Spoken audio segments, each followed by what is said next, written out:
A number of Democrats still pushing a long-shot goal when it comes to President Trump. You heard it right there.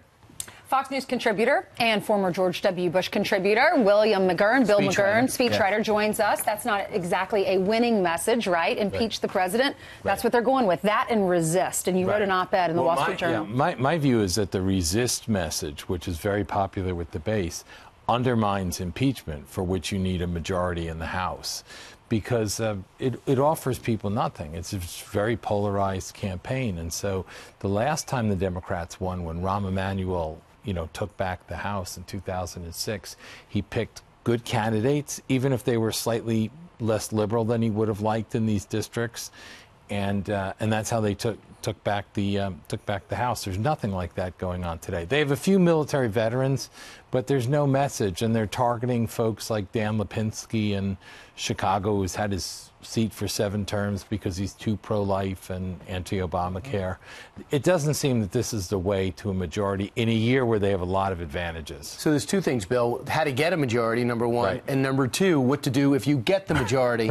So what would be the reason? Don't you think there's a danger of trying to impeach someone because you don't like them?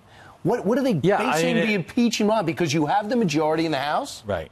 Well, it's up to Congress what they want to impeach a president for. It's not well defined, right? So they could impeach him for whatever they want. But do they understand history? The question is getting to the number to do that. And I think the resist movement, you saw it in the tax reform bill, right? Not a single Democrat voted for the tax reform. As a result, good news about the economy is bad news for them. They kind of have to the same thing on immigration. The president made an offer on immigration, I think fairly generous given how he campaigned. And a lot of the Democrats would rather have the issue.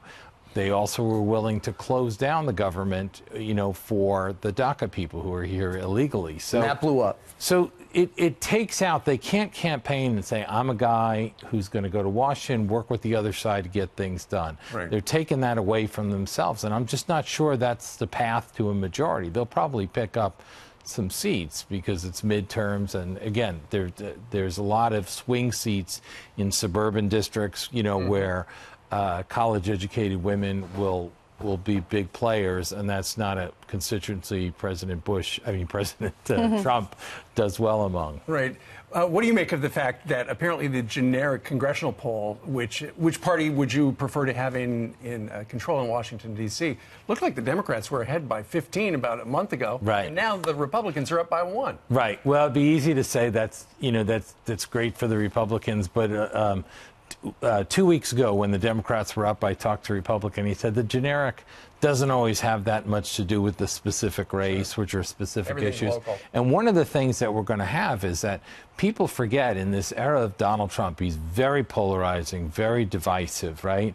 But Nancy Pelosi is much less popular. So in a lot of these cases, say they get a reasonable candidate, they're going to say a vote for Joe is a vote for Speaker Pelosi. Interesting stuff. All right, Bill McGurn, thank you very much. Thank you.